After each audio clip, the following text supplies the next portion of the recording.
Hello, my name is Jackson Benyon. I'm a blacksmith from Salt Lake City, Utah, and hopefully you watched the most recent video to catch up with this one and see what we're doing.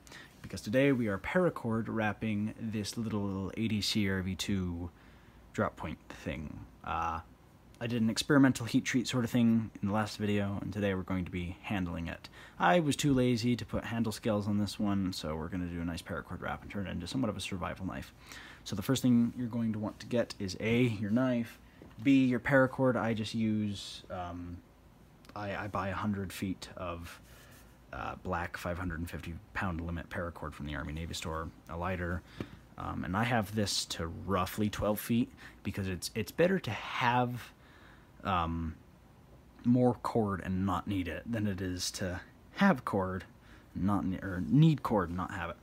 So I'm not going to bother with any more than that. Let's just get right into it. First thing you're going to want to do is make sure that this is in half. So find both ends, line it up, and fold it perfectly in half. Find your little halfway point and place that on the back side of your knife. So I'm going to put it there. And I have enough cord that I can kind of play around and be a little messy with it and whatnot. I don't have to be super precise. Anyways, I'm going to put it on the back like that, and I'm going to put my right hand side over down first, just like that. And now I'm going to do my left hand side over, but I'm going to leave a large enough loop on my left hand side that I'm able to pass my right hand side through. Now I have quite a bit of cord here, so this is going to take me a minute to pass it all of it through. Anyways, and then you get kind of, I can't remember what this is called. I always grew up calling it a granny knot. I can't remember why. Anyways, and then I'm going to push that up as much as possible, and then tighten. And you want this very first knot to be one of the tightest. So, you know, you want to exert as much as this paracord can handle, you know? You just want it to be as tight as possible, as far up as possible, in my opinion. Just like that. And then the next step, flip the entire knife 180 degrees and get your cordage lined up. Oops, I'm shaking the camera a little there. Anyways, back up, tighten one more time, get everything oriented, and now repeat the same step. Right, down, just like that, left hand, over, and once again, create a large enough loop on your left hand side to pass your right hand all the way through again. Now, as you can see, this knot here is off to the left, so I'm going to try and, you know, get it as centered as possible. And it's being really finicky.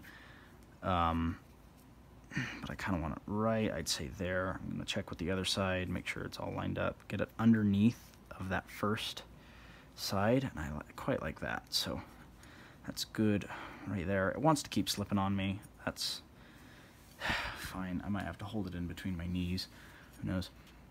Yeah, it just keeps wanting to go down, and I just want it to go up as much as possible. This is really awkward to do, but, you know, what you do for results. Just like that. And that is, I guess I'm okay, I'm happy with that. So once again, flip 180 degrees and repeat those same steps. So just for the third and last time before I cut into a little time lapse of me doing this is right hand side down. Now left hand side over, but create a large enough loop on your left hand side for the right side of your cordage to go through, just like that. Make sure your granny knot, or whatever you want to call it, is centered before pulling tight, because you don't want to pull it tight over here.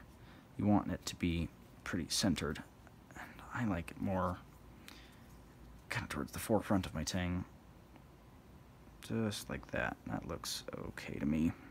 Now it keeps wanting to slip down just like this, and I want it to go up as much as possible. That's why that first knot being super tight is really important. So just keep pushing up just like this and pulling really tight, making sure that your knot is in the middle every time, just like that. I'll do the fourth time just for good measure as well. See, but like right here, the knot's there, and I want it to be centered. So how do we fix that? Is by pulling it that way and getting it to tighten over there. And that's much better. I quite like that in the center quite a bit more. So I'm going to yank real hard. I'm actually going to wrap this around my hands and give it a nice big pull. Come on, stay in my hands, please. Okay, that looks good. And then, once again, move up, pull, just like that. And right-hand side down, left-hand side over. Over your right side, just like that. And, sorry, I think I might have gone out of frame there a little bit. Anyways, and then through. I'm going to try and center the knot a lot more before I pull on this one. Well, you can see my cordage is getting twisted a bit here. That's really annoying, so I think I'm going to undo this one. Make sure that it's all good. That's one thing about paracord, is when you're working with it, it can get twisted up like that, and it's very unappealing, so you want to make sure that you're trying to keep track of it as much as possible. It's kind of difficult to do, but it's manageable, I'd say. But once you pull it tight, it doesn't really make too much difference. Anyways, I got that pretty centered, so I'm going to give it a nice big pull. Just like that. You can see there's our pattern forming right there. Alright, so from now on, what you're going to see me do is a time lapse of me wrapping it all the way down to right here, and then I'll show you how to tie your knot off.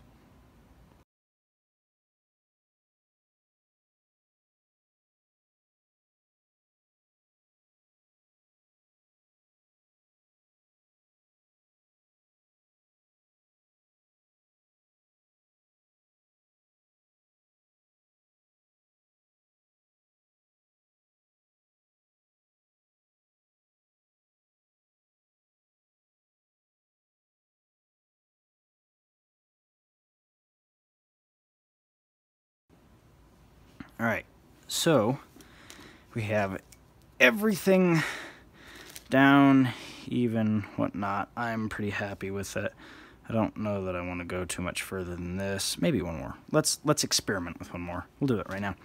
Actually, just right, over left, and then right, back through loop on left. Gets increasingly more difficult as you go down, I'll say that much though. I think this is, oh yeah, that's just fine. Well, let's see, because I'll play around with it in my hand a little. No, I was good where we left it, so I'm going to take that out. It's really uneasy. It's really easy to undo this, which is why it's important to get it properly sealed off in a sense. So I'm going to show you how to do that. And that is to, first of all, what you're going to want to do is get this to be as tightly pulled as any other knot. Just, you can see how many times I'm wrapping around like that, and just yank. Just pull. Make sure there's no room for error, slippage, anything like that. And then, because I'm a ruffian, I'm going to put my foot on the blade. I'm going to come over here, down here, and I'm just going to, well, I want to make sure that it's still pulled tight. This might require 2 feet. Just like that. And see, how do I do this? Just like that, and then, so I'm going to be able to pull it tight with 1 foot, and come in here with scissors, and give yourself a bit of room to play with it, you know? Because we're going to be sealing off the ends just like you would in a paracord bracelet with fire.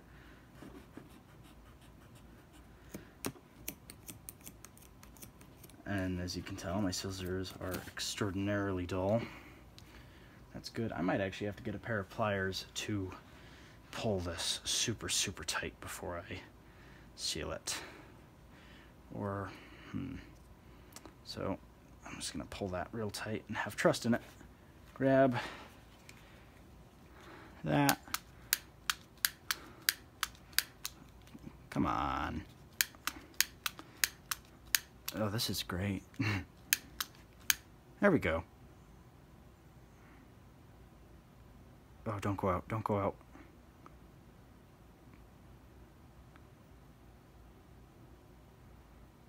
Just get that end real nice and hot.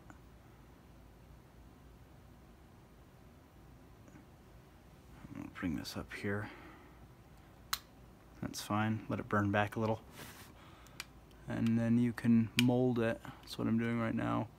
The lighter is I'm just molding it around there, and it'll mold onto that cordage. When it dries, it'll be good. So that's one part of it, adequately sealed, and I'd say it's decently tight. It's tight enough that I'm okay with it, and there's no budging or anything like that. So now for the other one, and I'm going to try and do this just a little more neat. So I'm going to wrap this around a couple times. I like that I say I'm going to do it more neat and then continue to wrap it around my foot. Just like that. I mean the cut is what I'm going to do more neat. So I'm going to go back here, scissors, and just try and much better. Now let's see if I can get that lighter lit again. Hey, did it quicker that time. And I'm not afraid to set the end here on fire a little bit. Helps it mold better. Because you don't want those nasty frayed ends or anything. You want it to have shape and hold that. Back there, come on, I thought you'd light on fire by now. Oh, it's smoking a little bit. It's not quite where I want it to be, so I'm going to hold it above that flame. Still want a little more. And keep going and smother it. And press it on, like I said. And while it's still slightly molten, you can get it to conform to the other parts of the cordage as well as the tang even slightly. A lot better. That's still hot, but I'm able to just get that in there with my thumb like that. And that is it. That is a paracord handle wrap done and dusted. This is an extremely comfortable knife. I'm very, very happy with this. It's good. Alright, thank you very much for watching. That has been this instructional tutorial style video on how I would do a paracord handle wrap. There you go. As you can see, tight, real nice. I mean, it's, you know, in my opinion, nothing beats handle scales on either side. Well, in my opinion, actually, nothing beats a hidden tang, but for a full tang knife, and if you're just starting out, paracord's a good option. It looks good. It feels good in the hands. It's just good. And for a survival knife, I'd say it's arguably the best because I can always detach. You know, I can always find a way to get that loose, get it frayed again, whatever. And then I have, what, 12 odd feet of cordage, you know, in a survival situation because I can use this knife without the handle on it. Just makes it better. So, I'm thinking about maybe doing a video on when I have an edge on it, doing some testing. But, yeah, thanks for watching. That was all.